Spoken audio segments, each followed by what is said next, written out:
9वां महीना। सुमित्रा जी की बहू रितु प्रेग्नेंट थी और अब उसकी प्रेगनेंसी का 9वां महीना चल रहा था। रितु का पति देवेश उसका काफी अच्छे से ख्याल रखता था, लेकिन प्रेगनेंसी अपने आप में ही एक अलग ही वक्त होता है जब एक औरत कई तरह के बदलावों से गुजरती है। शरीर के साथ साथ उसके अंदर बहुत सारे इमोशनल चेंजेस भी आते हैं और रितु इन सब चीजों से गुजर रही थी। इसीलिए कई बार वो बहुत परेशान हो जाती थी। उसे बार बार बहुत मुश्किलों का सामना करना पड़ रहा था। एक दिन अचानक शाम के वक्त रितु जोर जोर से रोने लगी। अरे रितु बेटा, क्या हुआ? तुम रो क्यों रही हो? कुछ नहीं मम्मी जी, बस बहुत परेशान हो रही हूँ मैं। हाँ बेटा, वो तो मुझे भी दिख रहा है, तभी तो रो रही हो तुम। लेकिन परेशानी के पीछे की वजह तो बताओ, आखिर बात क्या है? किसी ने कुछ कहा क्या तुमसे? नहीं मम्मी जी, किसी ने कुछ भी नहीं कहा, बस ऐसे ही मेरा मन कर रहा है रोने का। अरे बेटा, ये क्या बात हुई? रोने का मन कर रहा है? अरे तुम माँ बनने वाली हो, अगर इस तरह रहोगी ना तो बच्चा भी रोने वाले नेचर का पैदा होगा। तो फिर मैं क्या करूं मम्मी जी? मुझे बता अपने दिल की बात, मेरे साथ शेयर कर कि क्या परेशानी है। वो क्या है ना मम्मी जी, मैं अपने पेट की तरफ देखती हूँ ना तो अजीब सी घबराहट होती है। अरे लेकिन क्यों बेटा? तुम्हारे पेट में तो तुम्हारा आने वाला बच्चा है, इसे देखकर तुम्हें खुश होना चाहिए।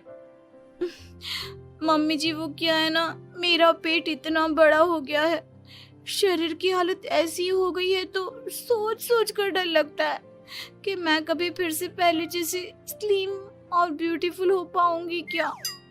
अरे बेटा, ये तो कुछ दिनों की बात है, सब कुछ बिल्कुल पहले जैसा हो जाएगा। कुछ दिनों के बाद तुम्हें चिंता करने की कोई जरूरत नहीं होगी। रितु, क्या हुआ? तुम बार बार करवटें क्यों बदल रही हो? रात के 2 बज रहे हैं, सो जाओ ना अब। देवेश, नींद नहीं आ रही है, मैं ठीक से सो नहीं पा रही हूँ। अरे ये क्या, तुम तो उठकर बैठ गई। इस तरह बैठे बैठे पूरी रात बिताओगी क्या? क्या करूं देवेश, पेट की वजह से जैसे ही लेटती हूँ अजीब सा लगने लगता है, ठीक से सो भी नहीं पाती। तुम एक काम करो, अपने पेट के बगल में एक तकिया लगा लो, तुम्हें ठीक से नींद आ जाएगी। वो भी करके देख लिया, अब तो लगता है जब तक बच्चा इस दुनिया में नहीं आएगा मैं ठीक से सो भी नहीं पाऊंगी। रितु, बच्चा आने के बाद कौन सा चैन की नींद सो पाओगी? कम से कम अब तो आराम कर लो। तुम सो जाओ देवेश, मैं बैठे बैठे ही अपनी नींद निकाल लूंगी। और फिर कुछ दिन के बाद सुमित्रा जी के घर पर कुछ परिचित लोग मिलने के लिए आते हैं। मम्मी जी, आप उन लोगों के साथ बैठकर बातें करिए, मैं सबके लिए चाय बना देती हूँ। अरे नहीं नहीं बेटा, मैं कर लूंगी, अभी तुम्हारी तबीयत ठीक नहीं है ना, तुम आराम करो। अरे मम्मी, घर के छोटे मोटे काम तो मैं करती हूँ ना, चाय बनाने में कैसी प्रॉब्लम? अच्छा ठीक है, अगर कोई परेशानी नहीं है तो बना दो चाय। अरे ये क्या बात है सुमित्रा जी, आप तो दादी बनने वाली हैं। हाँ जी, बस ठीक ठाक तरीके से मेरा पोता या पोती इस दुनिया में आ जाए तो चैन हो जाए। सही कहती हैं बहन जी, एक औरत के लिए ये वक्त बहुत मुश्किल होता है। वैसे बहू की तबीयत तो ठीक है ना? हाँ, तबीयत तो ठीक है, बस ऐसे ही थोड़ी बहुत परेशानी है जो इस वक्त होती है, उसी से गुजर रही है। पहली बार माँ बन रही है ना, कभी कभी परेशान हो जाती है। सुमित्रा जी रिश्तेदारों से बात करती है और उन्हें काफी देर हो जाती है। रिश्तेदारों के जाने के बाद, अरे रितु बेटा, तुम अभी तक किचन में काम कर रही हो? मैंने तुम्हें मना किया था ना, इतनी देर खड़े रहने की क्या जरूरत थी? मम्मी जी, वो मुझे लगा रात के खाने में देर हो जाएगी, इसलिए मैं साफ उधर बिजी थी तो मैं खाना बनाने लग गई थी। अरे बेटा, तुम तो बिल्कुल कुछ भी नहीं समझती, जरा अपने पैरों की हालत तो देखो। हाँ मम्मी जी, मुझे भी ना पैरों में बहुत भारीपन लग रहा है। ये भारीपन नहीं है, ज्यादा देर खड़े रहने की वजह से तुम्हारे पैरों में सूजन आ गई है। अब कमरे में जाकर आराम करो, चलो। और सुनो, अपने पैरों के नीचे ना तकिया लगा लेना, सर के नीचे मत लगाना, ठीक है? अपने कमरे में जाने के बाद। यार ये प्रेगनेंसी भी कितनी अजीब चीज है, कभी रोने का मन करता है, कभी हंसने का। घर में सब मुझे बहुत प्यार करते हैं, लेकिन प्रेगनेंसी की जो प्रॉब्लम्स मैं फेस कर रही हूँ वो मैं किसी को नहीं समझा सकती। ये सब कब ठीक होगा? और फिर एक रात अचानक रितु नींद में उठकर बैठ जाती है और अपने पूरे शरीर पर खुजली करने लगती है। देवेश की आंख खुलती है और वो रितु को इस तरह खुजली करते हुए देखता है। अरे क्या हुआ रितु, तुम ठीक तो हो ना? पता नहीं क्यों देवेश, लेकिन अचानक से पूरे शरीर में खुजली हो रही है। दिखाओ जरा मुझे। अरे लेकिन तुम्हारे शरीर पर तो कोई मच्छर के काटने की या किसी तरह के रैशेस भी नहीं है, फिर खुजली क्यों हो रही है? लगता है ये भी प्रेगनेंसी की कोई नई प्रॉब्लम है।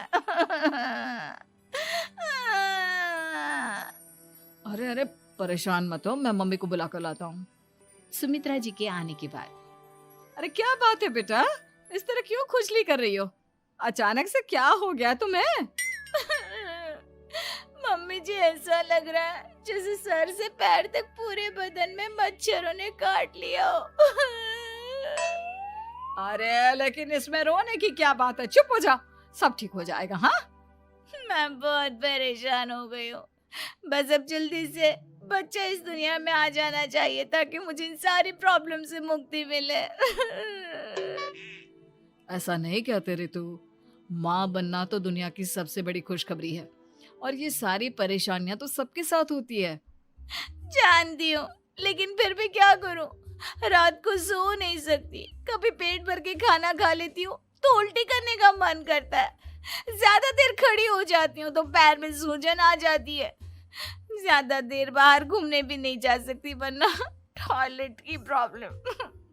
ये सब कब ठीक होगा? कुछ दिन और बीत गए और अब तक रितु का 9वां महीना खत्म होने का वक्त आ गया था। अब हर दिन रितु बस यही सोचती थी कि उसका बच्चा इस दुनिया में आने वाला है। हाँ, वो बात अलग थी कि वो कई तरह की इमोशनल चेंजेस से गुजर रही थी और फिर एक दिन अचानक, देवेश, मुझे ना चाउमीन खाने का मन कर रहा है। अभी रात के 12 बजे? अरे रितु, इस वक्त चाउमीन कहाँ से लेकर आऊंगा मैं? किसी होटल में फोन करो ना, कोई तो डिलीवर करता होगा ना इतनी रात को। नहीं नहीं रितु, इतनी रात को कोई डिलीवर नहीं करता, तुम कल खा लेना, मैं कल तुम्हारे लिए लेकर आऊंगा बस। नहीं, मुझे अभी खाने का मन कर रहा है, मुझे अभी खाना है। अच्छा अच्छा ठीक है, एक काम करो, मैं किचन में जाकर तुम्हारे लिए मैगी बना कर लाता हूँ, क्या पता उसे खाकर तुम्हारा मन ठीक हो जाए। हाँ ठीक है। देवेश रितु को मैगी बनाकर खिला देता है, लेकिन अगले दिन अचानक से रितु की तबीयत खराब हो जाती है। क्या हुआ है बहू को? बेटा तूने कुछ उल्टा सीधा तो नहीं खा लिया ना? मम्मी वो कल आधी रात को चाउमीन खाने की बात कर रही थी तो मैंने इसे मैगी बनाकर खिला दी। अरे लेकिन एक बार मुझसे तो पूछ लेता, इसी वजह से उसे अजीब सा लग रहा है। कोई बात नहीं, वैसे भी बच्चा आने का वक्त पास आ गया है ना, इसलिए ये सब चीजें हो रही है। मेरे पेट में बहुत दर्द हो रहा है, जब से मैगी खाई है तब से पता नहीं क्या हो गया। अरे कुछ नहीं हुआ बेटा, बस कुछ दिन की बात और है, परेशान मत हो। चल हम तुम्हें ना डॉक्टर के पास ले चलते हैं। हॉस्पिटल जाने के बाद, डॉक्टर साहब, मेरी बहू की तबीयत ठीक तो है ना? हाँ, वैसे तो सब कुछ ठीक लगता है, डाइजेशन का प्रॉब्लम हो गया है, ऐसे वक्त में हो जाता है। प्रेगनेंसी की वजह से पेट के ऊपर बहुत प्रेशर आ जाता है, इसलिए डाइजेशन थोड़ा वीक हो जाता है। और उन्होंने रात के वक्त मैगी खा ली, इसलिए उनको ये प्रॉब्लम हो गया। डरने वाली कोई बात नहीं है। थैंक यू डॉक्टर साहब, अब हम इसका ध्यान रखेंगे। लेकिन अब रितु की डिलीवरी का वक्त पास आ गया है, आपको उनका पहले से भी ज़्यादा ध्यान रखना होगा। मैंने चेकअप कर लिया है, 1 सप्ताह के अंदर रितु की डिलीवरी होने के पूरे चांस है। एक दिन अचानक किचन में काम करते करते रितु के पेट में बहुत तेज दर्द होने लगता है। देवेश, मम्मी जी जल्दी आइए।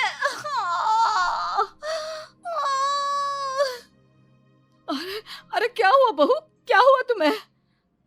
बहुत दर्द हो रहा है मम्मी, मेरे पेट में बहुत तेज दर्द हो रहा है, मुझसे खड़ा भी नहीं रहा जा रहा। इधर आ जाओ रितु, मैं तुम्हें बेड पर लिटा देता हूँ, सब ठीक हो जाएगा। बेटा, मुझे लगता है इसकी डिलीवरी का वक्त पास आ गया है। अब हमें रितु को हॉस्पिटल ले जाना होगा। वैसे भी डॉक्टर ने कहा था कि 1 सप्ताह के अंदर डिलीवरी कभी भी हो सकती है। मुझे बहुत दर्द हो रहा है, ऐसा लग रहा है जैसे मैं मर जाऊंगी। प्लीज मुझे बचा लो देवेश। अरे रितु, घबराओ मत, ऐसा कुछ नहीं होगा। हॉस्पिटल पहुंचने के बाद आप जल्दी से रितु को एडमिट करवा दीजिए और आप लोग बाहर वेट करिए। नहीं, मुझे बहुत दर्द हो रहा है। रितु, समझने की कोशिश करो, सब कुछ ठीक हो जाएगा। रितु को लेबर पेन शुरू हो गया था और वो काफी तकलीफ से गुजर रही थी। एक बच्चे को जन्म देते समय औरत जिस तकलीफ से गुजरती है उसे सिर्फ वही समझ सकती है। रितु की तकलीफ को देखकर देवेश भी काफी इमोशनल हो गया था। रितु को इस तरह चीखते देखकर उसे बहुत दुख हो रहा था, लेकिन आधे घंटे के बाद जब डॉक्टर अपने हाथ में रितु और देवेश की छोटी सी बच्ची को लेकर आया तो रितु के चेहरे पर स्माइल आ गई। रितु, ये देखो, तुम्हारी और मेरी नन्ही सी बेटी। ये तो एकदम परी की तरह दिखती है। दिखेगी क्यों नहीं, एकदम तुम पर गई है ना, इसलिए। लेकिन मम्मी, उसकी नाक तो मेरे जैसी है। अच्छा ठीक है, नाक तुम रख लो, बाकी सब मेरे जैसा।